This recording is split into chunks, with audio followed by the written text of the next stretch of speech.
Hello, my friends. Pastor Mark again with our children's Bible studies. This is part 7 of 7. Today we're talking about the Epiphany. Little by little, Jesus is revealed as who he really is.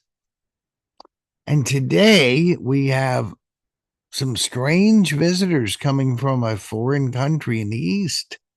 We call them wise men. We call them Magi.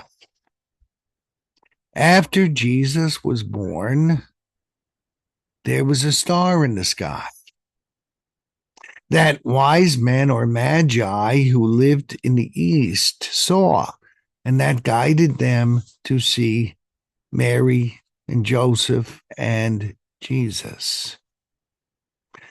What was that star? I have no idea.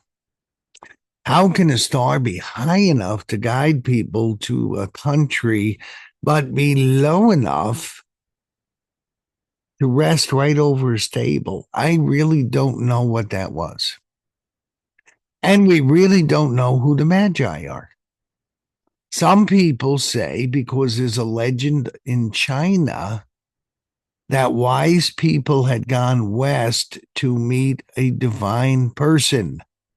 Some people think they were Chinese. Other people think they were Persians, which would now be the country of Iran. And they was a religion called Zoroastrian. And they came. We don't know. Now, in a lot of the movies, you only see three magi.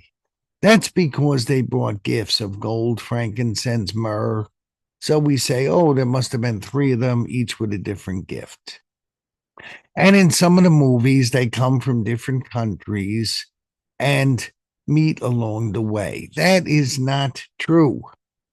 The Bible tells us they're from one country, but doesn't tell us which country it was.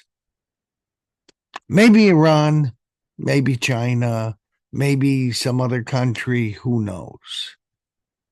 But they've been given the sign that something special is going on in Bethlehem. And they make a very, very long trip over the desert to come and greet him and give him these gifts. We don't know how long it took. Did it take weeks, months? Some people say it might have taken a year to get there. And in the meantime, the Holy Family was still living in Bethlehem. Now, they arrived. They gave their gifts of gold, frankincense, and myrrh. Now comes the bad side of the story. The king at the time in southern Israel was a bad guy named Herod.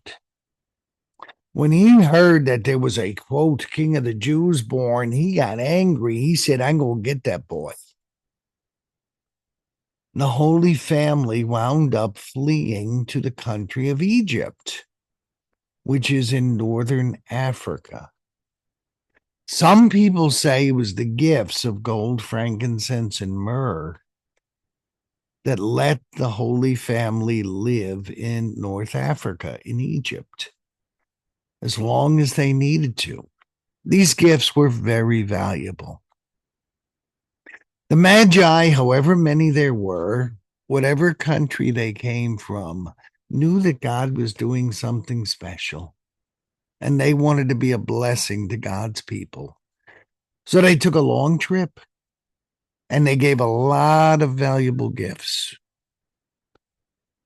And that begs the question for us: how far would we travel for Jesus? How much of our material wealth would we give for Jesus and his church and his missions? The Magi were not Jewish. They were not Christian. They were from another nation. But they were willing to give to God's work. If outsiders are so willing to give, what about us? If we're God's people, shouldn't we be at least as loyal? That is a challenge for us. to go on a far trip for Jesus if he calls us to give value to Jesus and his mission. Let us be as loyal as those Magi, and we'll be doing good for God. I hope we all do that. It's a new year now. Let us dedicate this year to giving to God and thanks for all he's given us. Well, that's the end of the story, my friends. This is Pastor Mark of the Community Church in Glen Rock. Thanks for listening. I pray you'll have a blessed week. And I ask you again, please comment, like, and share so that this audience may grow.